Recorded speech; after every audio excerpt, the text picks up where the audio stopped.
Well, hello viewers, welcome back to Mark on Motoring, where today I am at the Great British Car Journey. And part of the Great British Car Journey is Drive Dad's Car, where you can actually buy a package and come and enjoy some of the vehicles here and take them on a short drive around the site. So that's what I'm going to do today with this car. So as you can see, it's an MGB. Now this is one of the very last cars post 1974. As we can see, it's got the rubber bumpers and the Roadster style wheels. Earlier cars obviously have the more desirable chrome bumpers and wire wheels. This was all done to comply with American regulations, and that's not the only thing. The car was lifted in height by around an inch because the headlamps needed to be higher, and that seemingly was the easiest way to do it, raise the level of the suspension. There was also other changes to comply with US emissions regulations as well. So the MGB in Roadster form came in 1962, and the GT as we have here, that joined the line in 1965, and both cars ended production in 1980. What we've got in here is a 1.8 litre version of the B series engine, producing around 95 horsepower, which will get you to 60 in approximately 11.5 seconds, a top speed around 105 miles per hour. There was available with a 4-speed manual or the option of a 3-speed automatic as well. There was also an MGC which had a 2.9 litre straight-six engine, giving the car about 145 horsepower. The problem with that car is there were a few issues. To start with, to fit the engine, they had a bulge in the bonnet, and not everybody liked that aspect of the design. But the bigger issues was it made the car nose heavy, and this wasn't helped by the press cars going out with the tyres incorrectly inflated, which only added to the issues. So the press drove the car, and well, from that point on it didn't have the best reputation. But following a Costello conversion in 1973, we finally got the one that everybody wanted, the MGB GT V8. V8 came from the Rover SD1, and that actually gave the car a 0 to 60 time in the region of about 8 seconds and a top speed of 125 miles per hour. Now the MGB was often referred to by some as being the poor man's Aston, but I was thinking of it as being a bit more like an E Type. We've got these proportions here with these wheels set really far forward and the engine set back, and we've got this sort of teardrop shape to the back as well, and that's one thing I really like about the MGB. So we're out in the MGB GT, obviously a late car, rubber bumper, so suspension set a little bit higher. First impressions, the car does feel quite soft for a sports car anyway. Obviously I'm not on the best road surface here, so there are a few little jiggles. Something I'm very aware of is the place. I don't know if it's the placement of the pedals and the steering or just the placement of where I'm sat, but I feel like I'm sat very much up to this door. And the steering wheel is sort of offset to my left a lot, and the pedals to the right. Very unusual. But obviously you've got this big bump in the middle. We've got a lot under there. There's going to be the engine and the gearbox behind that, so that's understandable. It's quite a small windscreen, a shallow dashboard top, and when you actually look out of this car over the bonnet, it does look a much larger car than it does from the outside.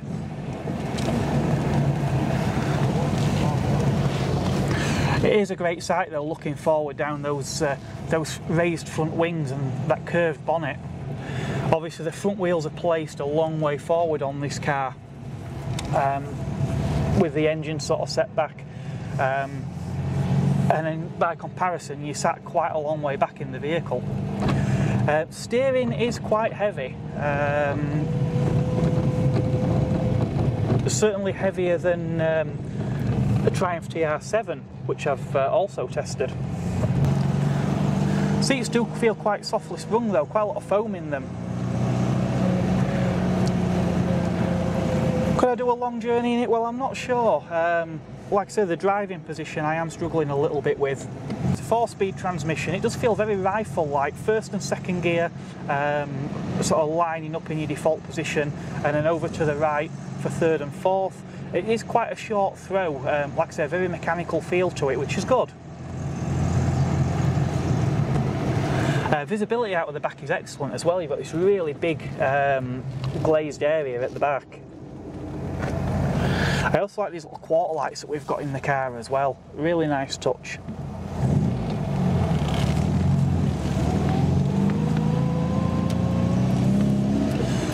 The little 1.8 litre A-series engine does sound quite raughty. Really does suit the character of an old British sports car. Now let's just see how she goes.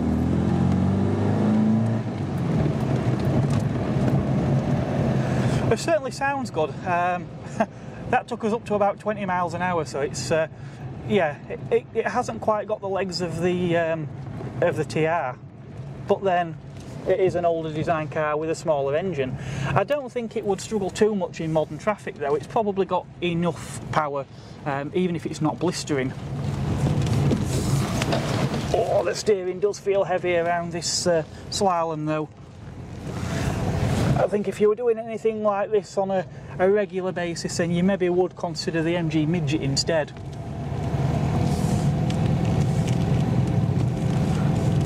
But then you don't buy an MGB GT for doing slalom racing. You buy an MGB GT to take out on high days and holidays. And this would be quite a practical car for a long road trip. The back seats, well, I certainly wouldn't want to try and sit in them. Fold it down though, you've got a really generous luggage area in there. So if you did want to go on an extended road trip, maybe a week or two, maybe crossing from the UK into Europe, this could well be the classic Roadster to do that in. I think what we have here in the MGB GT is a cruiser above all. Yes, it was a sports car, and I'm sure opened up on a B road it would be quite enjoyable. Certainly at speed the steering would feel a lot lighter. It does feel fairly precise, just a little hard work on well, driving around an industrial estate.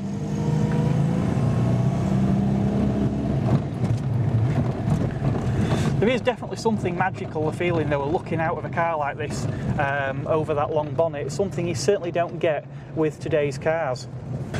Something else with the layout in this car, there's the handbrake is actually sort of tucked down the side of me between the centre console and the seat, and it's sort of angled sort of against the side of my leg.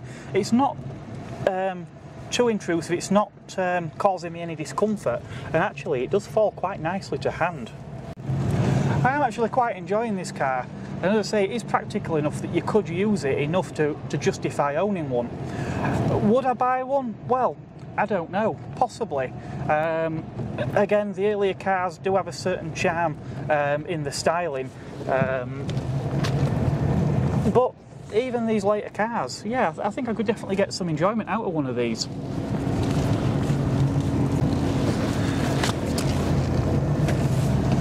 But it just doesn't feel quite as sharp as something that's a little bit newer.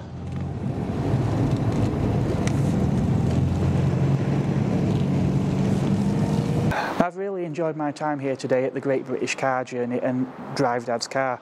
I think it's fantastic what they're doing here. If you fancy a go, why not look at the website, maybe give them a call and see about coming yourself. They've got packages for 1, 2 or 3 cars in 3 different groups, from everything from a Mini Metro up to a Rolls Royce if you prefer.